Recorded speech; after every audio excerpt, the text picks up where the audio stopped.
시청자 여러분 안녕하십니까? 프레스룸 라이브입니다. 오늘은 2025년 12월 31일 올해 마지막 날입니다.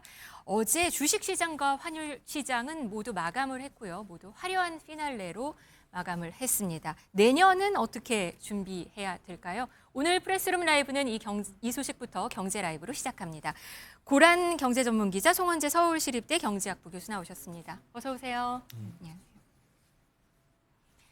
네, 말씀드린 대로 주식시장 어제 먼저 마무리를 했습니다. 오늘은 휴장이고요. 코스피 지수 올해 폐장일 종가를 봤더니 4,214로 마감을 했습니다. 올해 첫날 코스피 지수 확인했더니 2,398이었어요. 2,400이 안 됐죠. 안 됐죠. 그러면 76% 올해 전체 상승률을 봤더니 76%로 나오네요.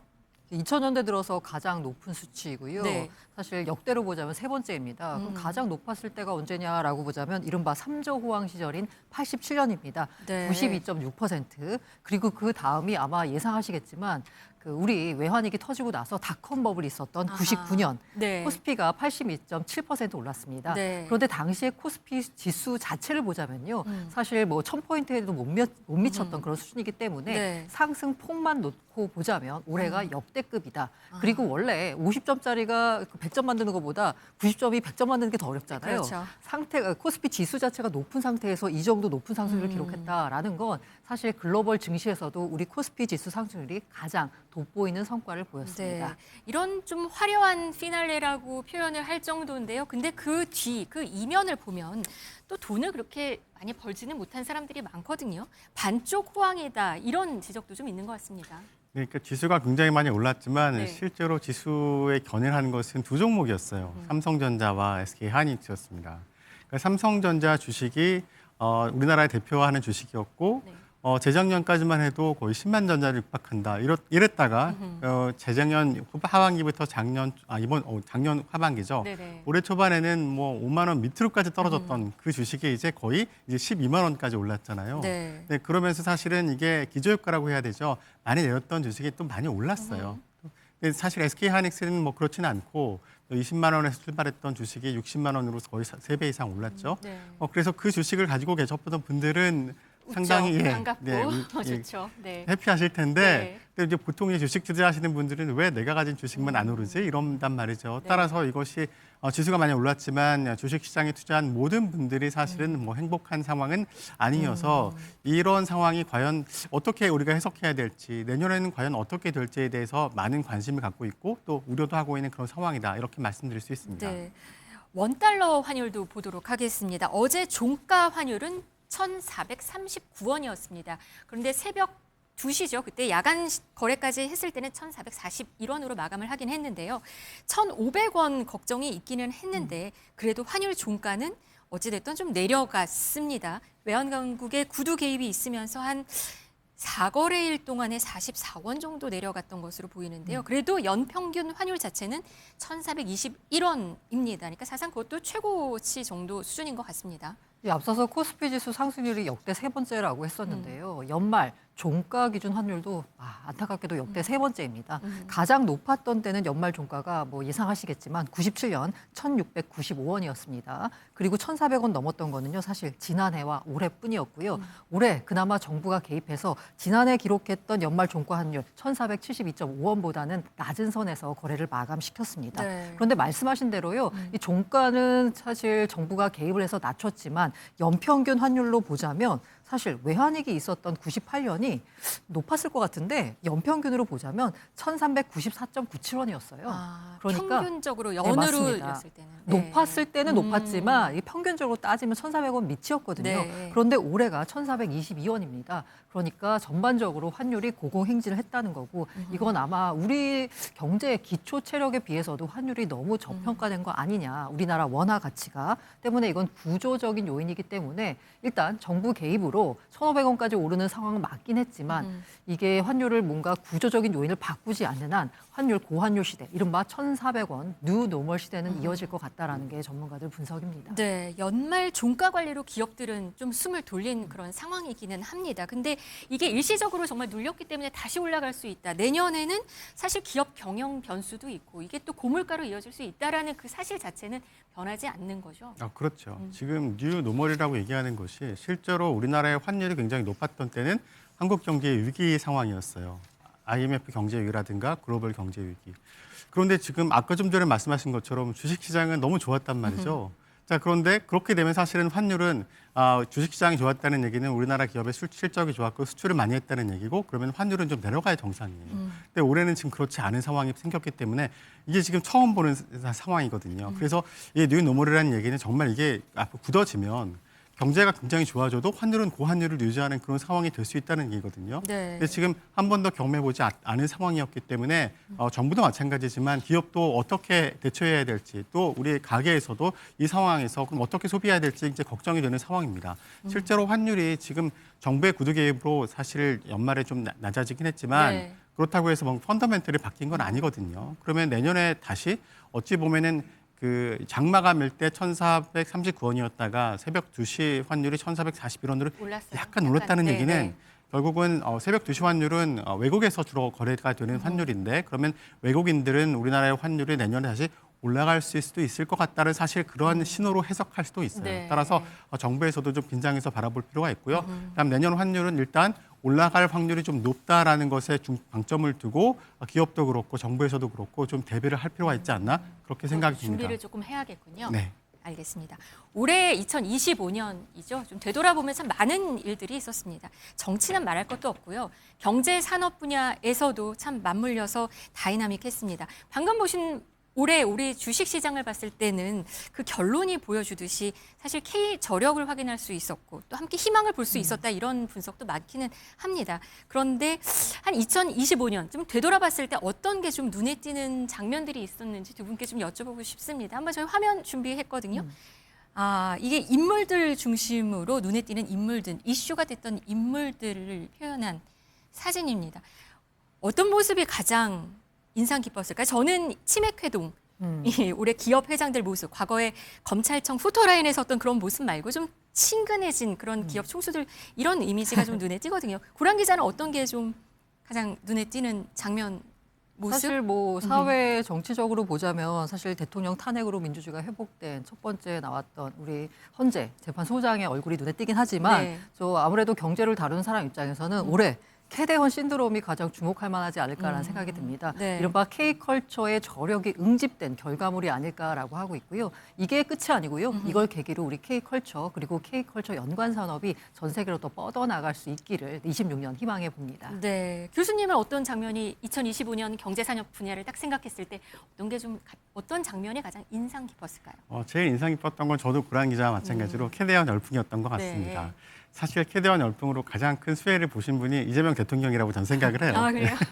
K컬처? 네, K컬처가 전 세계에 확산되면서 그 이후에 에이펙 정상회담을 성공적으로 개최하는 데 저는 크게 영향을 미쳤다고 생각합니다. 네. 그다음에 그 뒤에 이제 깐부치킨 회동이라든가 네. 이런 것들이 결국 한국이 대한민국의 위상을 높이는 것이죠. 결국 문화 강국이 결과적으로 경제 강국이 될 수 있다는 것을 여실히 보여준 사건이어서요. 저는 이것이 뭔가 한국 경제 전환점을 얘기하는 분수령이 될 수도 있겠다. 나중에는 그런 평가도 받을 수 있지 않을까 그렇게 생각이 듭니다. 올해 내내 끌어온 한미 관세 협상 얘기도 안 할 수가 없을 것 같은데요.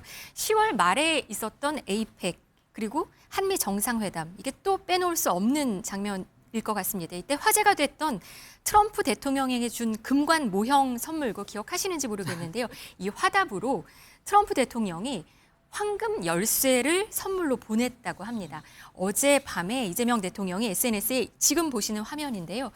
황금 열쇠 선물을 공개를 했습니다. 화면 지금 보시면 나오는데 언박싱 해볼까요? 이렇게 말하면서 지금 여는 이 상황이거든요. 저기 자세히 보면 백악관으로 가는 열쇠라고 이렇게 쓰여 있는 문구로 확인할 수가 있네요. 지금 화면이 타이트하진 않아서 사진을 보면 그렇게 써 있거든요. 네, 이 대통령은 SNS에 다음에 방문했을 때 자리에 안 계시면 이 열쇠로 문을 열고 들어가도 될런지 뭐 이런 멘트까지 남겼습니다. 저 네네. 황금 열쇠 좀 의미가 있다면서요? 네, 여기 아까 말씀하신 대로 그 열쇠 보면은요, 몸체에 키 투 더 써 있네요. 화이트하우스라고 네. 이제 써 있어요. 네. 백악관으로 가는 열쇠라는 아. 건데 그야말로 백악관으로 가는 열쇠가 맞을 것 같습니다. 네. 이게 뭐 아무나한테 준 게 아니고요. 총 5개를 제작을 했습니다. 네. 그 가운데 4개는 이미 줬고요. 누가 받았냐라고 하면 네타냐후 이스라엘 총리, 아소다로 전 일본 총리, 일론 머스크 테슬라 CEO, 그리고 크리스토 호날두 축구 선수에 이어서 마지막 어머, 5째째 인물들이 다 네, 리미티드 그래요? 에디션을 그렇네요. 약간 이재명 대통령이 마지막으로 받았다라고 볼 수 있는데요. 실제로 보자면 트럼프 대통령 사위 제러드 쿠슈너가 있잖아요. 네. 본인 회고록에서 트럼프 대통령이 네타냐후 총리에게 첫 번째 열쇠를 주면서 내가 퇴임한 이후에도 열쇠를 백악관 정문에서 보여주면 안으로 들여보내 줄 거다라고 말했다라고 여는 건 합니다. 알겠지만 보여주면 네, 들어갈 수 맞습니다. 있다. 그야말로 네. 백악관으로 간 열쇠가 되고요. 네. 5개 중에서 하나를 받았다는 건 그야말로 굉장히 친밀한 한미 정상 외교의 성과를 보여준다라고 볼 수 있을 것 같습니다. 네, 이재명 대통령 새해 첫 일정은 중국을 방문을 합니다. 보니까 내년 1월 4일부터 7일까지 국빈 방중인데요. 당장 다음 주 일요일인데 4대 그룹 총수를 포함해서 한 200여 명의 경제 사절단이 동행하는 것으로 알려졌고요. 전 여기서 눈에 띄는 게 교수님, 크래프톤, SM엔터, 패션그룹 형지 이 기업들 대표가 같이 가네요. 이게 의미가 있다고 보여져요. 저는 의미가 크다고 생각을 네. 합니다. 크래프톤 이제 게임 회사죠. 그렇죠. 그다음에 SM 이제 문화 회사입니다. 그렇네요. 그다음에 이제 패션그룹 형제, 그러니까 의류 회사죠. 그러니까 결국은 중국 사람들이 한국 제품에 대한 또 이제 한국의 서비스 산업에 대한 수요가 굉장히 높았단 말이에요. 네. 근데 한한령 이후에 그 수요가 굉장히 많이 유축이 됐어요. 사실 이 기업들은 중국에 다시 진출하는 것이 어찌 보면은 기업 성장에 있어서 굉장히 중요한 지금 화두가 되고 있는 상황이거든요. 네. 물론 지하 경제로 막 움직이고 있을 거예요. 그렇지만 공식적으로 확대하고 매출도 증대하고 해야 되거든요. 이 상황에서 대통령이 방중하면서 같이 이 그룹의 대표들을 같이 이렇게 모시고 간다는 얘기는 지금 정말 중국에서 이제 우리 기업들이 좀 활동할 수 있게 좀 배려해달라. 이제 한한령을 좀 풀어달라는 공식적인 이제 무언의 메시지를 전하는 거고요. 아마 그냥 가지는 않을 거예요. 네. 그쪽에서 이제 방중 인원들을 이렇게 협의를 하잖아요. 네. 아마 이분들이 같이 간다는 얘기는 어느 정도 외교 관계에서는 한한령이 어느 정도는 해제될 가능성이 있다는 어떤 신호로 작용하고 있다. 저는 그렇게 해석이 됩니다. 그래서 이번 방중을 계기로 한학년 해제 그리고 완화 조치 있을 것 같다. 이런 기대가 나오는 어느 정도는 있을 것이라고 저는 생각이 됩니다. 그런 상황이군요. 새해에도 2026년에도 경제 이슈는 계속됩니다.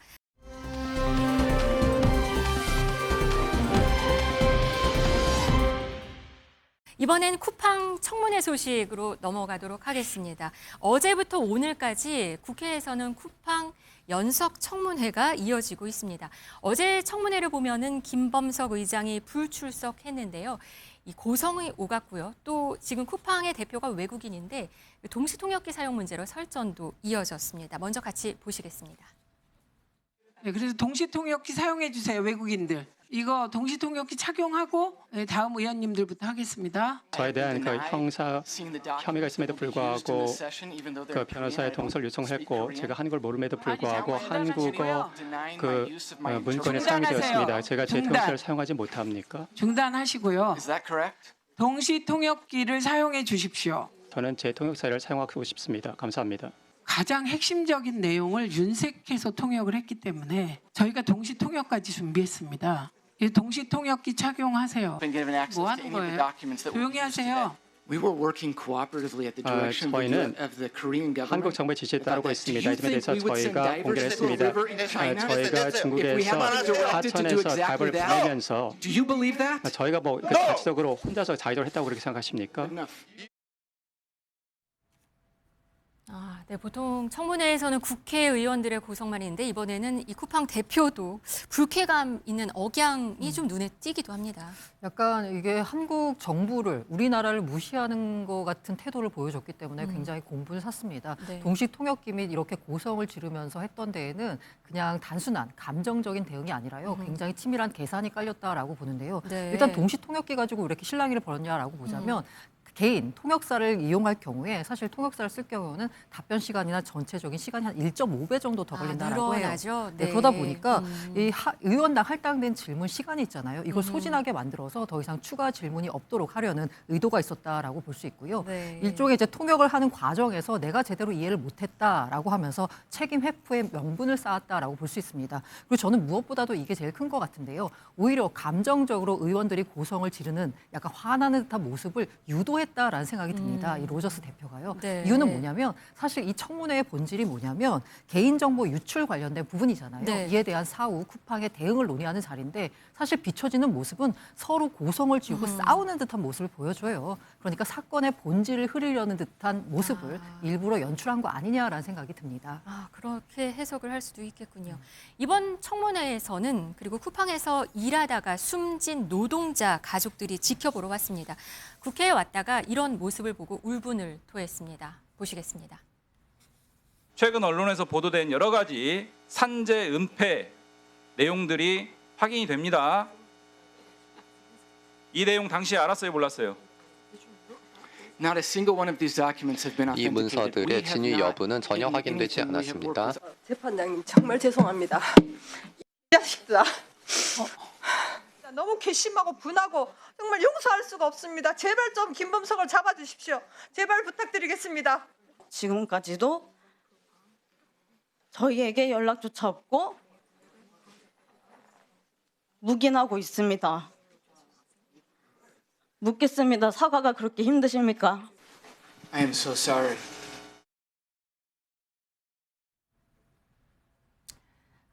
So sorry라고 사과를 하긴 했지만 정말 좀 마음이 아프네요.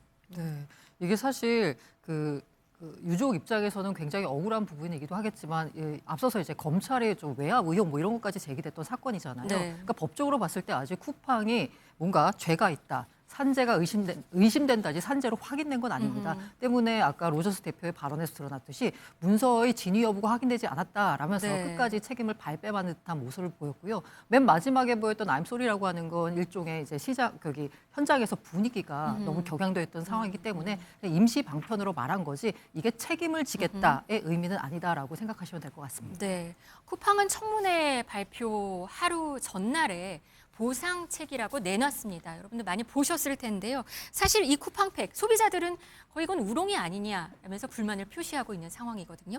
그런데 로저스 대표는 이게 전례 없는 보상안이라고 말을 했습니다. 들어보시겠습니다. 한국 국민과 국회를 우습게 안다라는 비판을 하지 않을 수가 없습니다.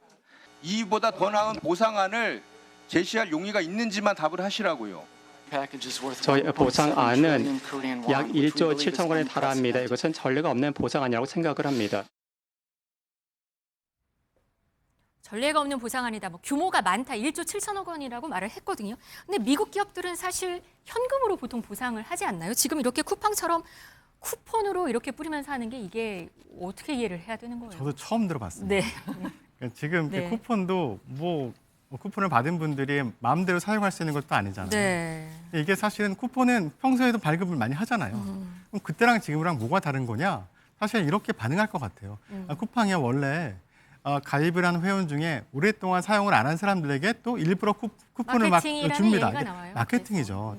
따라서 이것을 정말 쿠팡에서 진정성 있게 개인정보 유출에 대한 보상 개념으로 이렇게 지급했다라고 받아들일 만한 그런 소비자들이 얼마나 있을까라는 생각이 들어요. 저도 그 보상 내용을 보고 웃었거든요. 근데 왜 이렇게 전례 없는 보상안이라고 이렇게 확실히 이렇게 말을 했을까요? 그러니까 전반적인 규모, 그러니까 모든 사람들이 쿠폰을 다 쓴다는 전제하에 1조 7천억 원 규모의 규모로 계산을 쿠폰이다라고 했더니. 얘기를 해서 그런 건데 네. 아마 근데 그렇게 사용을 많이 하실까요? 안 그럴 하죠. 것 같지는 않아요. 네. 그러니까 여행을 가거나 아니면은 뭐 고가의 명품을 살 경우에만 그것도 2만 원 2만 원, 2만 쿠폰이에요. 원이죠. 네. 2만 원 때문에 쿠폰을 사용할 사람이 그렇게 많을까라는 생각이 들어서 그런 면에 있어서는 어찌 보면은 좀 우리나라 국민 정서를 좀 충분히 이해하고 대응했어야 되지 않나 그런 생각이 들어서 좀 아쉽다는 말씀 드리고 싶네요. 네. 이 쿠팡 집단 소송 진행하고 있는 법무법인들이 있습니다. 그런데 어제 이 쿠팡의 구매 이용권, 이 사용에 대해서 주의를 해야 된다 이런 내용을 올렸습니다. 지금 보시면 이 화면에 보시는 이 내용입니다. 이 5만 원권 이게 쿠팡을 발행된 이후에 이 쿠팡을 이용할 때 이 쿠팡이 자동으로 사용될 수 있다. 근데 이렇게 되면은 나중에 손배상 소송에 참여할 때 제약을 받을 수 있다 이런 경고로 이해가 됩니다. 네, 앞서서 왜 이렇게 로저스 대표가 말도 안 통한 상황에서 전례 없는 보상이다라는 점을 강조했냐를 보자면요. 네. 이게 일종의 기록용 답변일 수 있다라는 분석이 나오고 있습니다. 네. 이게 우리나라 사람들, 소비자를 의식한 게 아니고요. 미국 주주를 의식한 행동이다라는 네. 겁니다. 그러니까 우리가 한국에서 1.7조 원에 달하는 천문학적 보상을 했어. 그러니까 자발적 보상안을 내놓았기 때문에 미국 증시 투자들에게 쿠팡이 최선을 다하고 있다라는 이미지를 심어주려고 하는 것 같고요. 네. 아까 법무법인에서 지적한 것처럼 이게 아울러서 향후에 발생할 수 있는 사법 리스크를 방어하려는 전략이 아니냐라는 해석입니다. 이게 뭐냐면 향후에 이제 민사소송이 진행될 경우에 회사에서는 이미 막대한 보상을 완료했다. 라고 하는 측면에서 전례 없는 보상이다를 강조한 거죠. 네. 이 막대한 보상을 완료했다라는 부분은 법무법인이 제시한 대로 이게 확인은 안 됐습니다만은 이 약관에 향후 모든 민현사상 이의를 제기하지 않는다라는 부재소 합의 조항이 들어갔을 가능성이 크다라는 겁니다. 네. 그러니까 쿠팡이 준 쿠폰을 쓰지 말라는 건 만약에 이 쿠폰을 사용할 경우에 향후에 민사소송 제기하지 말라라는 그 조항이 들어갔을 거라는 거죠. 이게 사실 완전히 지금 밝혀진 내용은 아닙니다. 아니지만 있을 수도 있다라는 있을 수도 겁니다. 있다. 이런 예, 예. 경우들이 있기 때문에 그렇게 나오는 거죠. 그렇기 때문에 아무래도 이렇게 전례 없는 보상이다라고 하면서 사실상 마케팅에 불과한 이 5만 원 쿠폰에 대해서 강조한 거는 앞으로 있을 사법적 리스크 그리고 미국 투자자를 의식한 발언이 아니냐라고 해석을 하고 있습니다. 아직 그런 세부 내용이 나온 건 아니지만 주의를 해둘 필요는 맞습니다. 분명히 있어 보입니다. 이런 가운데 어제 청문회에서는 김범석 의장 동생인 김유석 부사장 지위에 대해서도 쟁점이 됐습니다. 이건 무슨 내용인지 한번 보시겠습니다. 이 작년에 김유석 씨가 30억 원 정도의 급여와 RSU 합쳐갖고 받았어요. 이런 경우가 다른 임원에게도 해당이 됩니까? 어떻습니까? No, Kim is not an 아닙니다. executive officer of Coupang. 김유석은 쿠팡 임원이 아닙니다. I hope you're getting the right 김유석은 interpretation. 직원입니다. It's an employee 김유석은 and 직원입니다. makes less than the 그리고 average 평균적으로 employee at his level. 자기 직급의 그 다른 직원에 비해서 평균적으로 급여는 더 낮습니다. 김유석 부사장의 지위가 지금 쟁점이 되는 상황인데 이게 김범석 의장의 총수 이 이슈랑 맞물리는 그런 내용이라고 이게 왜 이게 이슈가 되는 건가요? 그러니까 사실 보통 부사장이라고 하는데 임원이 아니라는 게 좀 이해가 안 되잖아요. 그렇죠. 네. 지금 임원이 아니라는 얘기는 사실 뭐 임원회의나 이사회에 참여하지 않는다, 경영에 참여하지 않는다는 뜻이에요. 네. 그러니까 지금 김범석 저 의장이 그 쿠팡이 그 한국 자회사죠. 자회사의 지분이 하나도 없습니다. 그러니까 모회사에 대한 지분만 가지고 있거든요. 네. 그런데 자회사에 지금 본인의 친인척이 임원으로 없는 거죠. 경영에 참여하지 않는 거예요. 만약에 참여하게 되면 이 사람이 그 친인척을 통해서 간접적으로 지배하고 있잖아요. 그러니까 지금 경영에 참여하고 있다 이렇게 판단할 수 있고 경영에 참여하고 있는 가장 지분이 많은 사람이다, 지배주주다라고 해서 총수라는 자격을 부여하게 됩니다.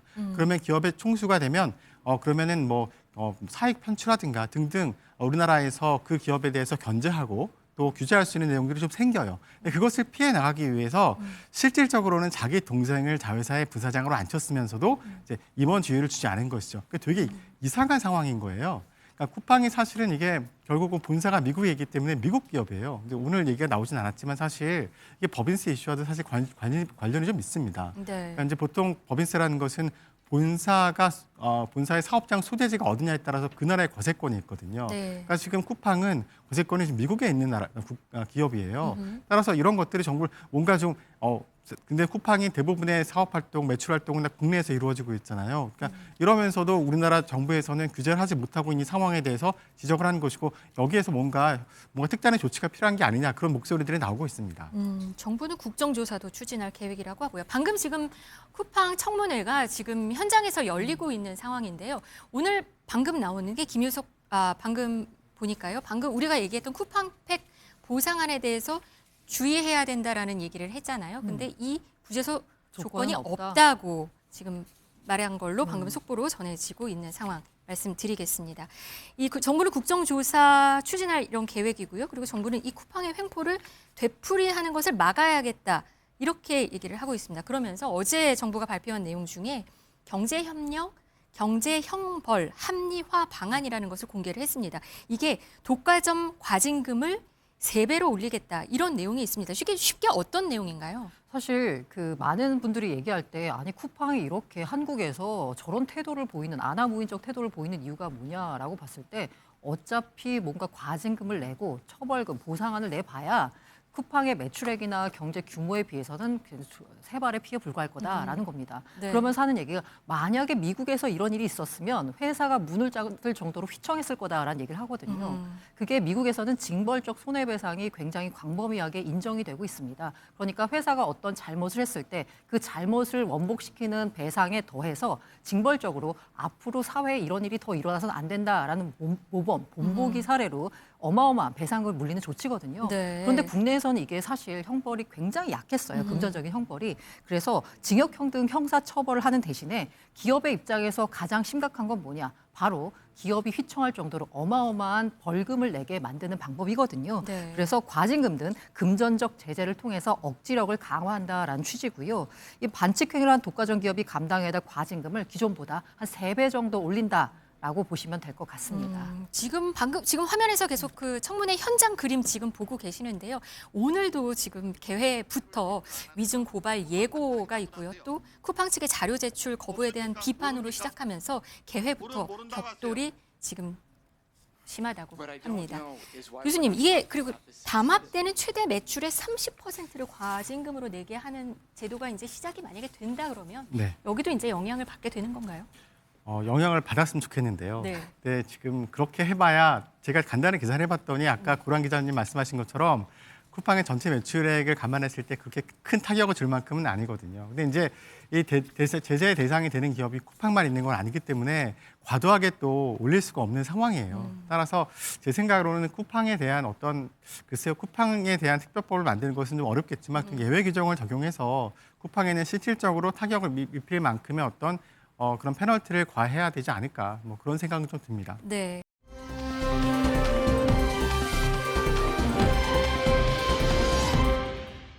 최근 AI 붐으로 2030 스타트업 창업자들이 많다 그러는데요. 여기에 억만장자 반열에 오른 이들이 눈에 잇따르고 있다고 합니다.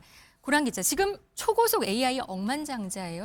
젊은 나이도 눈에 띄는데 억만장자가 되기까지 3년 정도밖에 안 걸렸어요. 사실 우리가 지금 조만장자가 탄생했잖아요. 일론 머스크. 그 조만장자가 지금은 조만장자인데 머스크가 억만장자가 되기까지 13년이 걸렸어요. 네. 근데 지금 여기 보시는 초고속 3년이요? AI 억만장자를 보면 3년 만에 됐습니다. 게다가 나이가 와 정말 저는 저 나이 때 뭐 하고 있었나라는 생각이 들 정도로 그 엘렉산드로 왕이라는 사람이 있는데요. 스케일 AI 창업자입니다. 메타에 인수가 되면서 억만장자 반열에 올랐거든요. 28살입니다. 그리고 AI 코딩 도구 커서 운영사인 애니스피어 공동 창업자 이 마이클 트루에 같은 경우에는 25살입니다. 20대 억만장자. 또 다른 분들도 마찬가지로요. 창업한 지 3년 돼서 네. 아니면 어떤 곳은 이제 그 오픈 AI 전 최고 기술 책임자가 나와 미라 무라티가 나와서 설립한 곳은 창업 5개월 만에 기업 가치를 120억 달러, 17조 원을 인정받았습니다. 다른 세상이네요. 네네. 다만 주식 평가에게 좀 불과해서 서류상 억만장자라는 그렇게 보는 시각도 있긴 한 것 같습니다. 하지만 AI 이슈는 내년에도 계속해서 잘 살펴봐야 할 것 같습니다. 저희 프레스룸도 정확히 잘 전달해드리도록 하겠습니다. 오늘 경제라이브는 여기까지 전해드릴게요. 송헌재 경제학 교수, 고란 경제전문 기자였습니다. 고맙습니다.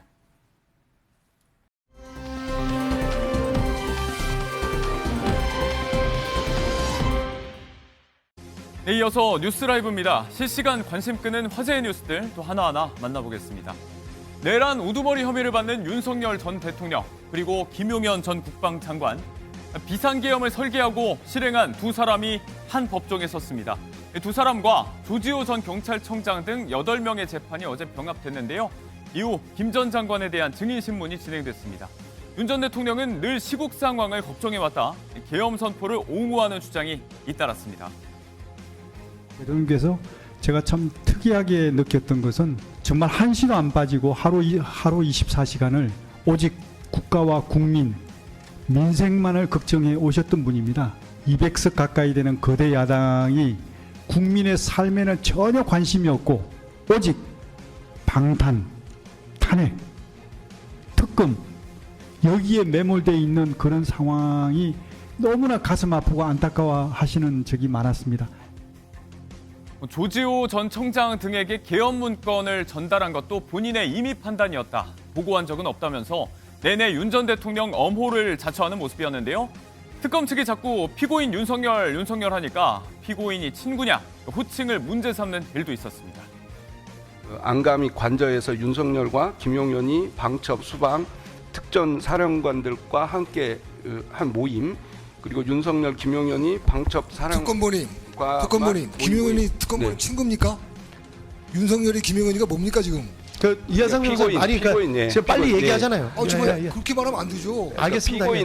피고인을 붙이겠습니다. 아니, 피고인 윤석열, 김용현이 뭡니까? 피고인 윤석열, 피고인 사과하세요. 피고인 그게 무슨 윤석열, 말입니까? 피고인 김용현이 방첩 사령관과 모임. 네, 재차 언급이 있으니까 아예 특검 측은 이름도 빼고 그냥 피고인으로만 불렀습니다. 결심까지 포함해서 남은 공판은 1월 5일과 7일, 9일 세 차례 법관 정기 인사 전인 2월 내에 선고를 내리기 위해서 속도를 내고 있습니다. 재판 시작 후에 1년여 만에 결론이 날지 주목해 보시기 바랍니다. 13,449명 국민건강보험공단이 공개한 4대 보험 고액 상습 체납자 명단에 오른 인원입니다. 건보료 1,000만 원, 연금 2천만 원, 고용산재보험 5천만 원 이상에 대해서 작년까지 총 1년 이상 납부 기한이 지난 체납자가 대상인데요. 배우 신은경 씨, 개그맨 이진호 씨가 포함돼서 화제입니다. 신은경 씨 같은 경우는 2014년 2월부터 2021년 10월까지 9,517만 원이, 이진호 씨는 2023년 4월부터 9달간 2,884만 원이 미납된 상태인데요. 이진호 씨 같은 경우는 현재 불법 도박과 음주운전 혐의로 자숙 중이고, 작년까지 드라마 등에서 활약했던 신은경 씨는 최근 나오고 있는 작품은 없는 상태죠. 아직 두 사람이 별다른 입장을 낸 건 없는 것으로 알려졌습니다.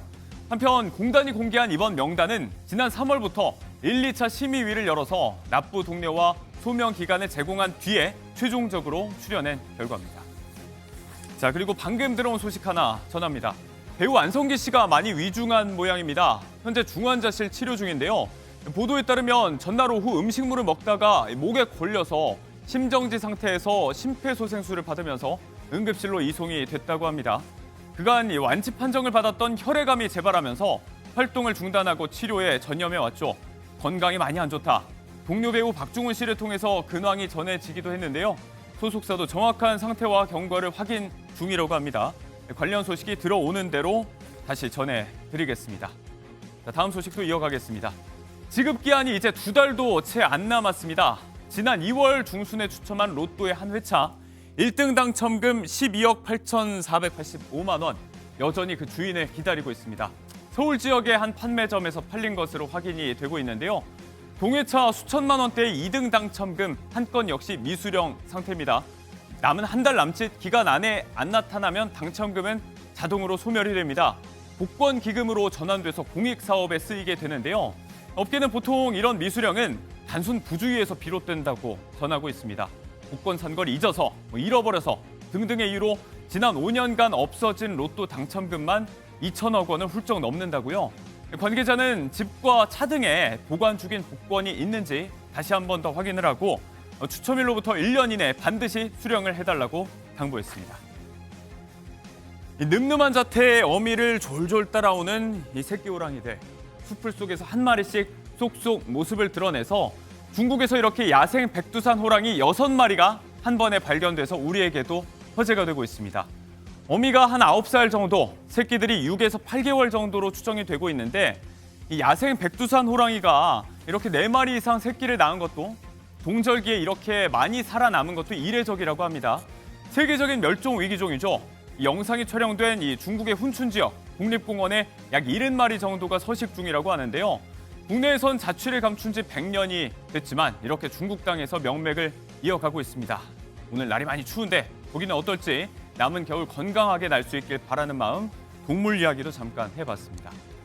자, 이거 뭔지 아시겠나요? 시츨말로 요즘 이거 모르면 간첩이라고 하는데 없어서 못 삽니다. 화제의 간식 두쫀쿠입니다. 두바이 쫀득 쿠키를 줄여서 이렇게 부르는데 이 조그만 거 하나에 얼마쯤 할 것 같으신가요? 가격이 5,000원, 6,000원에서 만원대, 9,000원입니다. 서울 집값보다 문제다라는 얘기까지 나올 정도인데, 그래도 이 파는 곳마다 매일 문전성시에 줄을 서도 일찍 동이 나서 못 구할 때가 많다고 합니다. 아이돌과 셀럽들이 SNS에 소개하고 나서 하나 한번 사 먹어보자 하는 수요가 폭발하고 있는데 높은 인기도 인기지만 수요를 따라갈 수 없는 공급이 문제라고 합니다. 쿠키 소로 들어가는 카다이프 같은 핵심 재료의 대부분은 수입에 의존하는 품목이라서 수급도 어렵고 최근 환율도 많이 올라서 비용 부담이 커졌다는 거죠. 이렇다 보니까 자영업자들은 중고거래 플랫폼까지 찾아다니면서 재료를 구하러 다니고 있습니다. 사는 사람도 파는 사람도 고달픈 화재 두존 구이야기. 이거 너무 비싸서 오늘 급하게 공수한 우리 PD도 고달프다고 합니다. 두존 구이야기 잠시 해봤습니다.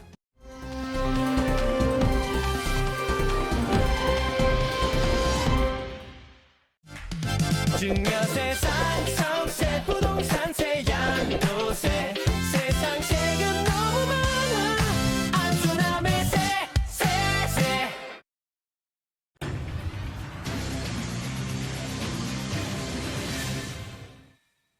네, 세상의 세금 상식을 세세하게 알차게 전해드리는 안수남의 세세세 이어가도록 하겠습니다. 자, 연말 연초 자산 정리 고민하는 분들 많이 계실 텐데 오늘은 특정 개념을 공부하기보다는 일선에 계시는 세무사님 모시고 자주 하게 되는 이 세무 관련, 자산 관리 관련 실수들, 사례들 중심으로 한번 짚어보도록 하겠습니다. 베테랑 전문가 안수남 세무사님 모셨습니다. 어서 오십시오. 네, 안녕하세요. 네. 이제 일선에서 접하게 되는 여러 가지 이야기들 보시면서 뭐 안타깝게 여기시는 부분들이 많을 것 같은데 일단 뭐 부동산 증여 관련해서 궁금한 거 하나 여쭤보도록 하겠습니다. 이제 그 신축 아파트 분양권 같은 것도 증여 많이 하잖아요. 네, 배우자들, 그렇습니다. 자녀들에게. 자, 이 경우는 주의해야 될 게 이제 과세 기준이 분양가가 아니고 시가 기준이다. 프리미엄이 관건이 될 수 있다. 이 부분에서 실수가 좀 많이 나온다면서요? 그러니까 이제 만약에 10억짜리 분양권이다. 그러면 불입금액 10억을 가지고 배우자한테 50%를 주면은 5억밖에 안 되니까 6억 미만이라서 증여세가 없는 걸로 알고 50% 증여를 해버리는 거예요. 그렇게 했는데. 세무서에서 이제 연락이 온 거죠. 그거는 프리미엄이 붙어 있는데 왜 10억으로 기준으로 해서 5억으로 신고했느냐. 그래서 원래 프리미엄에 대한 부분은 감정평가를 해서 시가를 산정을 해야 됩니다. 그래서 만약에 프리미엄 5억이 더 붙었다 그러면 그것이 결국 7억 5천짜리가 돼서 증여세만 해도 그럼 한 2천만 원 정도 나오는데 그런 경우는 그래도 대단 많지 않은 거예요. 지난번에 반포 트리니온이라고 있었잖아요. 그러니까 뭐 이제 뭐 시가가 한 25억 이상 프리미엄 붙는 프리미엄 25억 붙은 이런 건 난리가 난 거죠, 사실은. 그래서 반드시 분양권은 감정평가를 해서 시가 산정을 한 다음에 증여가액을 평가를 해서 증여세 산정을 해서 전문가한테 상담 받으시고 오셔야지 그냥 지분 증여했다 큰일 납니다. 단순히 그냥 눈에 보이는 숫자에 우리가 매몰되는 경우가 그렇습니다. 있잖아요. 분양가 기준이 아니라는 점. 분양가 기준이 아닙니다. 미리 생각을 하셔야 될 것 같습니다. 자, 집을 또 사고 팔고 할 때 많이들 신경 쓰는 게 1세대 1주택자 비과세 관련 부분. 이것들 좀 충족하려고 많이 노력을 하실 텐데 여기에 복병이 또 있다고 하죠. 이게 나도 모르게 내 앞으로 돼 있었던 무허가 주택 이런 것들이 문제가 되는 경우가 있다면서요? 무허가 주택 같은 경우는 등기가 안 돼 있잖아요. 땅만 내 앞으로 등기가 돼 있고 그러니까 본인이 가서 살지 않은 이상은 집이 있는지조차를 몰라요. 보통 시골에 시골에 있으니까 낡은 집이 있는 경우가 맞습니다. 그리고 재산세를 내더라도 얼마 안 내기 때문에 그 자체 개념이 없으셨다가 서울에 있는 고급 아파트 같은 거 팔았는데 그것 때문에 1세대 주택 비과세가 배제돼 가지고 양도세가 고액으로 추징당하는 사례들이 꽤 있습니다. 그래서 시골에 있는 땅들이 있으면 지상에 주택이 있는지 꼭 체크를 한번 해보셔야 돼요. 미리 주택이 뭐 있었다고 염두에 뒀으면 모르겠을 때 없다가 지금 양도소득세가 그렇게 과세가 되면은 많이 당황들 하실 것 같은데 등기부 등본이 있는지 없는지 뭐 허가 여부 이런 거 상관없이 이게 지금 집이 실제로 사람이 살 수 있는 거주가 가능한 형태면 과세한다는 거잖아요. 그렇습니다. 허가 여부라든지 등기하고 상관없습니다. 이게 구체적인 기준으로 이해는 잘 안 돼서요. 어떻게 판단을 하게 되는 건가요? 주택이라고 개념은 장기적으로 구조를 짜서 오랫동안 사람이 머물러 있을 정도 되면 되는데 그게 출입과 따로 있고 그다음에 이제 취사시설 설치돼 있고 화장실이 별도로 돼 있으면 이거는 주택이라고 판단이 되기 때문에 그거는 허가하고 상관없어요. 그다음에 특히 이제 농어촌 주택이라든지 농막이라든지 또 폐가라든지 이것도 이제 주택 여부를 꼭 따져보셔야 돼요. 그래서 전문가한테 판정 받으셔서 주택수에 들어가 버리면 비과세가 배제돼 버리니까 그런 부분은 꼭 판단 받으시고 해야 됩니다. 임의로 판단하지 말고 반드시 전문가에게 이거 주택으로 지금 보게 되는지 안 되는지. 그게 주택수에 대상 될 것 같으면 미리서 그거를 증여해 버리거나 또는 폐가 같은 경우는 멸시를 해서 주택의 존재를 없애버리면 되거든요. 폐가냐 아니냐는 것도 굉장히 판단이 어려워요. 그런 것도. 그래서 전문가한테 꼭 도움 받으시고 판단하셔야 됩니다. 미리 알고 있으면 생각보다 그렇습니다. 간단하게 대처할 수 있는 부분이겠습니다.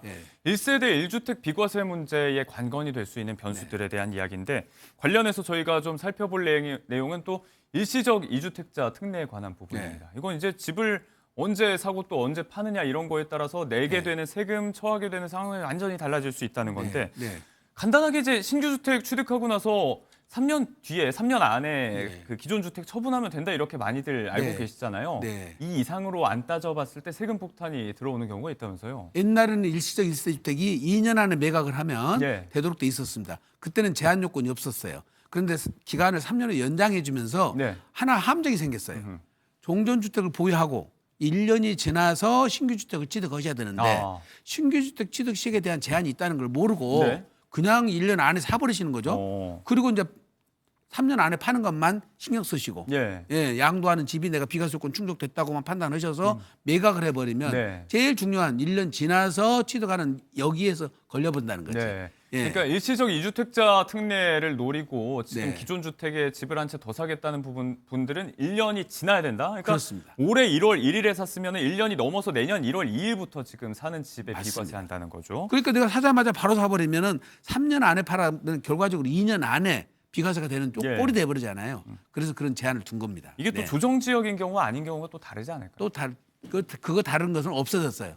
옛날에는 거기에 따라 또 차이가 있었는데 지금은 무조건 다 3년 안에만 매각하면 되도록 돼 있습니다. 이 부분은 또 달라진 부분이니까 참고를 하시면 좋겠습니다. 그게 이제 지금 최근에 많이 실수하시는 사례가 신규 분양받은 아파트 경우는 그게 취득일자 계산이 잘못되는 수가 많으세요.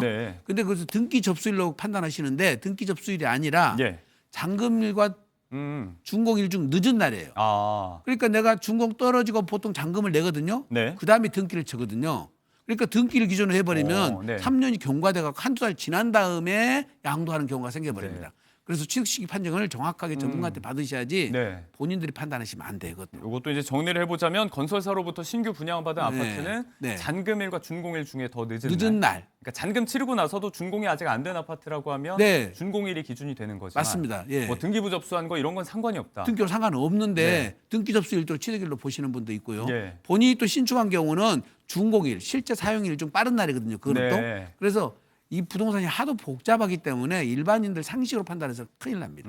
이 부분도 뭐 나중에 정리 차원에서 다시 여쭤보겠지만 전문가 상담이 꼭 필요하다 대비 차원에서 거듭 말씀을 해주고 계십니다. 흔히 우리가 선택을 하게 됐다가 낭패를 보는 편법에 관한 이야기도 좀 해보겠습니다. 이를테면 이제 부모와 자녀가 같이 살고 있는데 각각 1주택자예요. 그러면 실질적으로는 1세대 2주택이 되는 건데 이거 비과세 받겠다고 뭐 밖에 있는 원룸 같은 거 하나 이제 입주를 해서 전입을 해놓는 경우 도로 있는데 다 걸린다면서요? 옛날에는 주민등록만 옮겨놨다가 하도 걸리니까 이제 아예 원룸을 얻어요. 얻어서 주민등록 분리시켜 놨는데 제일 중요한 거는 세무공무원이 현장을 가본 거예요.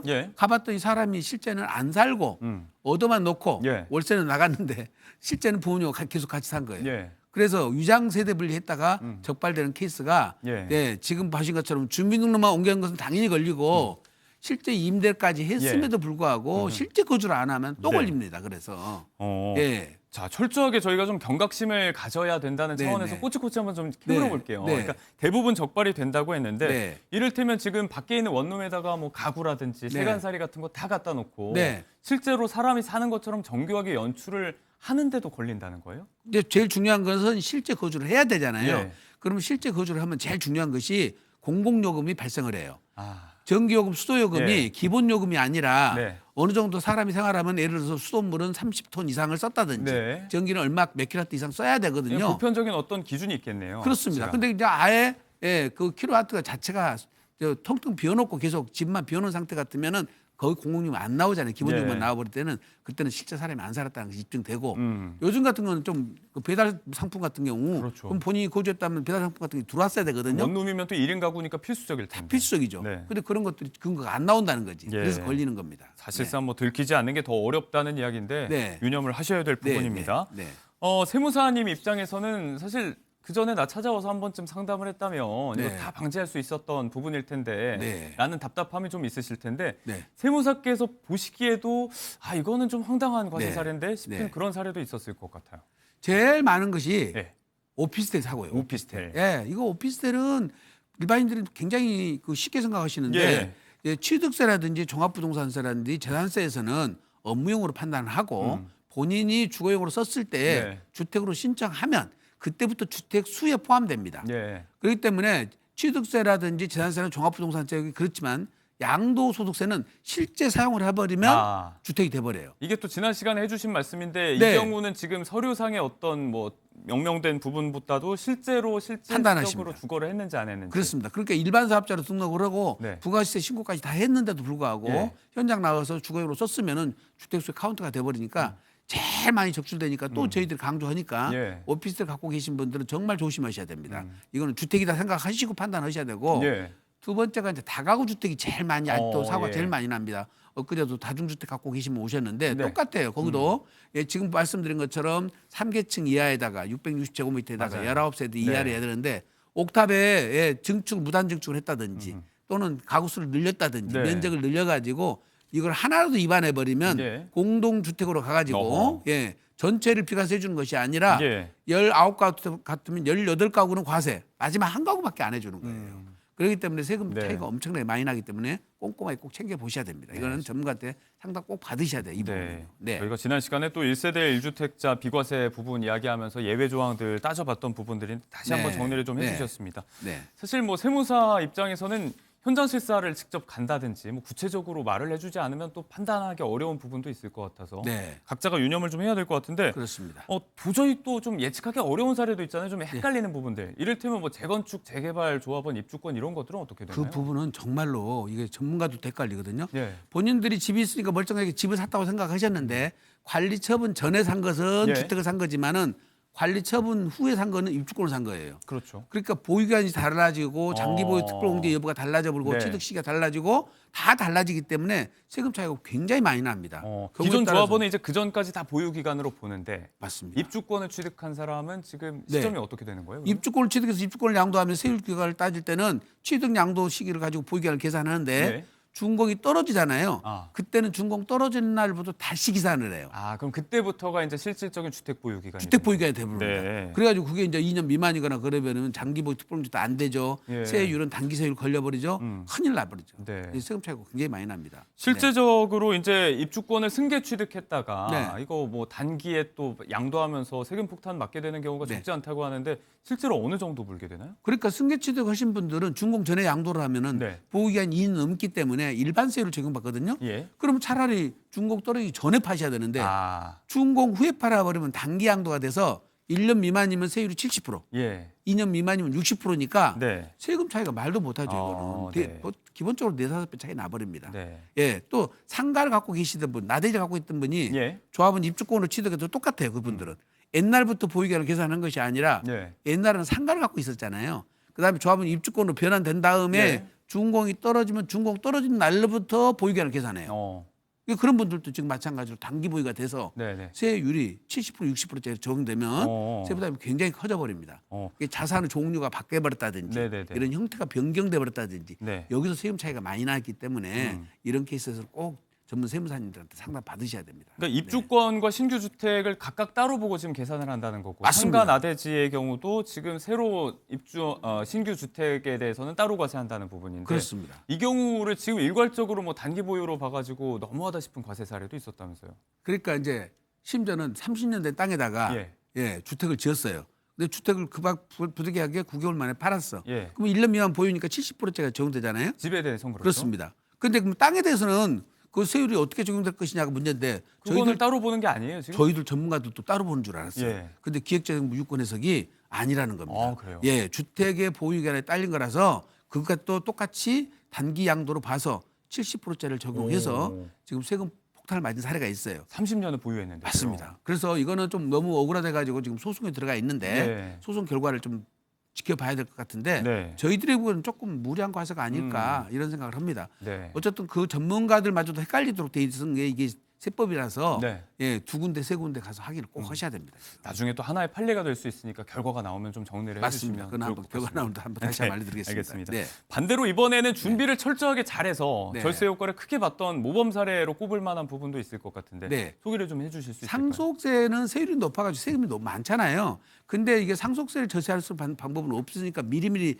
준비를 하셔야 되는데 상업용 건물하고 임대용 주택을 갖고 계신 분들은 이제 자녀가 3명이 있었어요. 그러니까 이게 상업용 건물에 대해서는 세 분에게 대해서 공동 지분으로 내려 보내주고 주택은 지분으로 다 넘겨주면 1주택자가 되기 때문에 안 되거든요. 그런 경우에는 무주택자인 자녀한테 지분으로 줘서 상가의 비율하고 주택 비율을 맞추는 거죠. 그래서 자기들이 원하는 비율만큼 줘서 분쟁을 막고 그다음에 상속 절세도 막고 그다음에 발생한 임대소득에서 발생한 종합소득세, 고소득자인 부모님 입장에서는 소득세도 많거든요. 그거를 분산해 소유하는 버려서 종합소득세 절세하고 그래서 여러 가지로 일거양득이 된 사례들이 많이 있습니다. 그래서 미리미리 준비를 하시면 특히 증여는 10년 단위로 하셔야 되니까 절세 플랜을 얼마든지 짤 수가 있습니다. 자녀들, 수중자들이 어떤 걸 원하는지 이런 거 미리미리 소통하는 것도 굉장히 중요합니다. 맞습니다. 가족 간에 소통을 해서 결정을 하시는 게 좋습니다. 자, 연말 연초 자산 정리하면서 저지르게 되는 실수들 이야기 중인데 좀 마음이 급해지는 사례들이 있잖아요. 그러다 보니까 저지르게 되는 실수도 있을 것 같은데 안타까운 일이 좀 더 있었을까요? 지난번에 중환자실에 누워 계시는데 아버지가 그냥 60억짜리 기준시가를 150억에 팔아가지고 양도세 상수역을 내고 나서 내 자녀가 그냥 나눠 가진 거예요. 120억이니까 30억씩. 그리고 증여세 신고를 안 하셨나요? 그리고 4년 만에 돌아가셨어요. 그러면 국세청에서 세무조사를 할 때 그 자금이 어디로 썼는지를 다 조사를 하게 돼 있습니다. 그래서 사전증여하고 증여세 신고를 안 했다 해서 64억이나 되는 증여세를 추징당했어요. 그리고 10년 안에 돌아가시면 상속세가 또 나오거든요. 그래서 상속세, 증여세, 양도세까지 해가지고 양도가액이 70%가 세금으로 나왔습니다. 그러니까 105억 정도가 세금으로 나왔거든요. 이거는 150억 중에 150억 중에 105억이 세금했다는 거죠.